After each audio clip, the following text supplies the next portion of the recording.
You're on the floor, locked in an epic game of tug-of-war. Your dog is giving it their all. They're growling. Their body is tense. Their teeth are bared.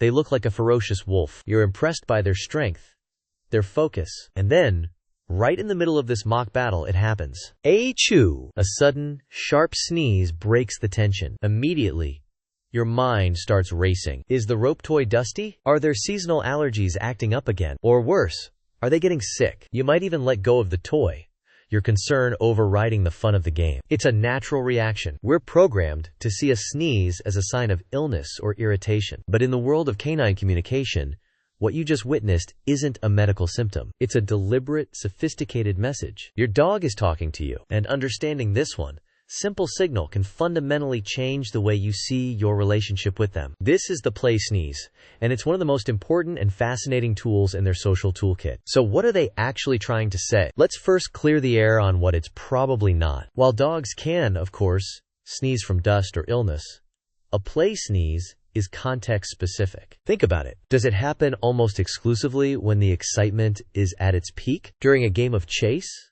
Wrestling with another dog?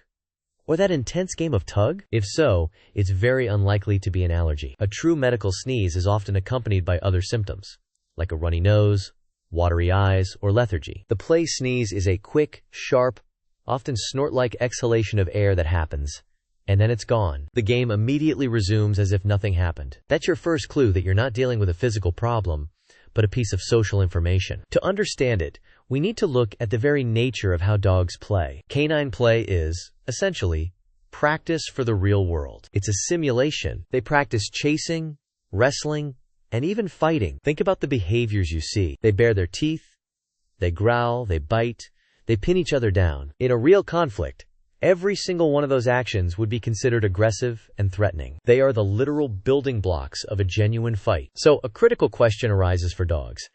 How do you use the exact same actions for both play and for real aggression without ever confusing the two? Misinterpreting the situation could be disastrous. If one dog thinks it's a game, but the other thinks it's a real threat, a fun tumble can escalate into a dangerous brawl in seconds. This is where canine communication becomes so brilliant. Dogs have a whole vocabulary of signals designed specifically to prevent this misunderstanding. You already know the most famous one, the play bow. When a dog crouches down on its front legs while keeping its rear end in the air, it's sending an unmistakable message.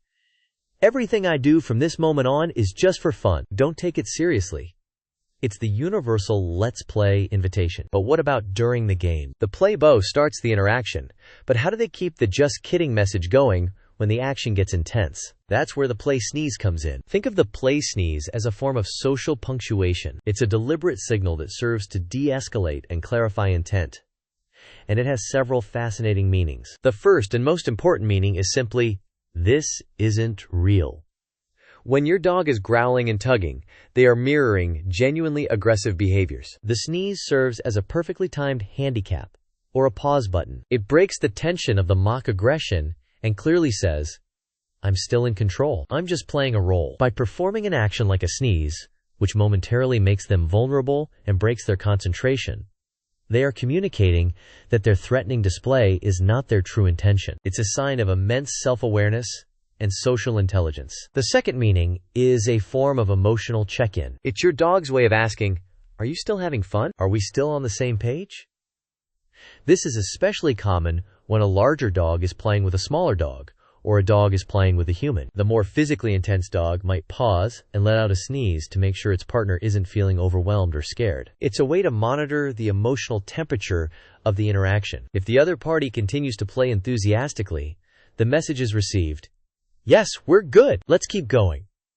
It ensures the play remains mutual and consensual. Third, the sneeze is used as a self-calming mechanism. Play, by its very nature, is a state of high arousal. Heart rates go up, adrenaline starts pumping, and excitement can quickly bubble over into overstimulation. Sometimes, a dog can feel its own excitement becoming too intense. The play sneeze acts as a quick reset. The sharp exhalation of air is a physical release of that pent-up energy, helping the dog to calm itself down for a split second before things get out of hand. It's a way for them to manage their own emotions and ensure the game stays within the boundaries of fun, rather than tipping over into frustration or genuine aggression. This is why you'll often see a series of sneezes when a game gets particularly wild. So the sneeze is not just a sneeze. It's a sophisticated, multi-layered signal that says, "I'm kidding.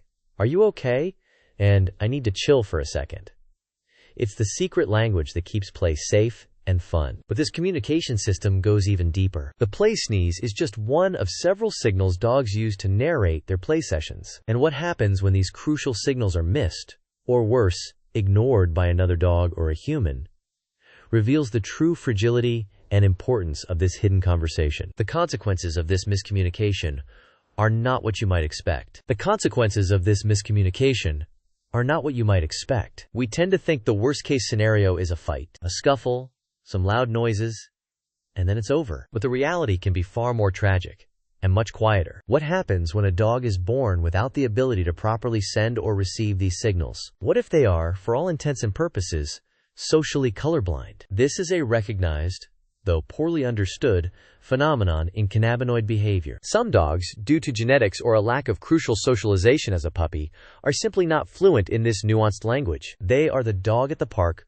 who always plays too rough. The one who doesn't sneeze, doesn't bow, and doesn't seem to understand when another dog is saying, "That's enough." We label them as bullies or dominant, but often they are just profoundly confused. They are trying to ask, "Let's play," but their body is screaming, "Let's fight." The true consequence, then, isn't the occasional fight. It's chronic social rejection. These dogs are pushed to the fringes of their own social world. Other dogs will quickly learn to avoid them, reading their lack of social grace as genuine instability or threat. This creates a devastating feedback loop. The socially awkward dog, desperate for interaction, becomes more frantic and forceful in its attempts to play, which in turn causes more rejection, deepening its isolation and anxiety. It is a silent, psychological suffering, trapped in an invisible cage of perpetual misunderstanding. But here is the most unsettling part of this equation. We, their human companions, often make it worse. We are a part of this hidden conversation whether we know it or not. How many times have we told a dog no for growling during a game of tug? Or misinterpreted a play sneeze as an actual allergy? By punishing these crucial "just kidding" signals, we are inadvertently punishing the very tools they use to maintain peace. We might be teaching our dogs that their only way of clarifying their peaceful intentions is wrong. We risk silencing them, forcing them to play in a state of ambiguity that makes other dogs deeply uncomfortable. This raises a critical question. Is the problem dog at the park truly a problem?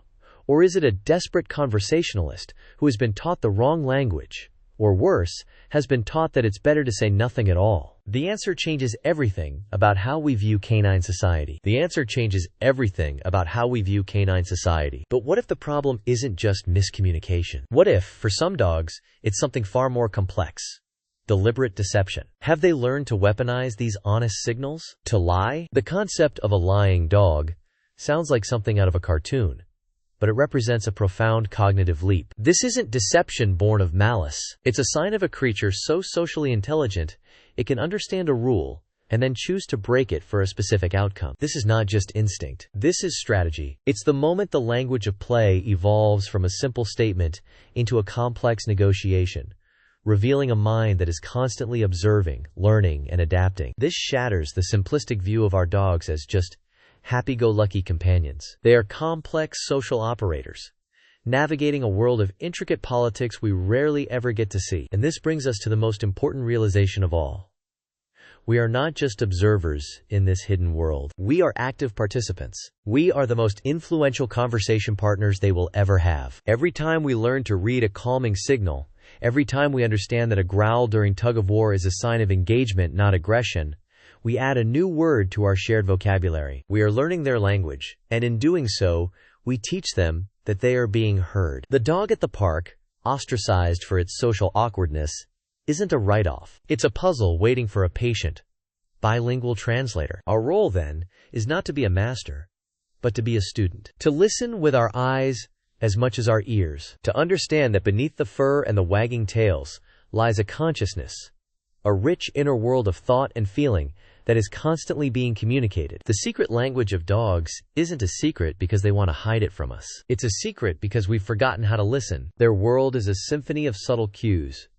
The soft ear, the low tail, the gentle sneeze. Each one is a note in a song of intention, an invitation into their world. This is not just about preventing a dogfight. This is about connection. It's about bridging the silent gap between two different species and finding a common ground of understanding and mutual respect. The conversation is happening right now, in your home, on your walk, in the quiet moments you share. The only question is whether you are ready to be a part of it. The story is never over. To continue deciphering this beautiful hidden language and deepen the bond with the animal you share your life with, subscribe to Canine.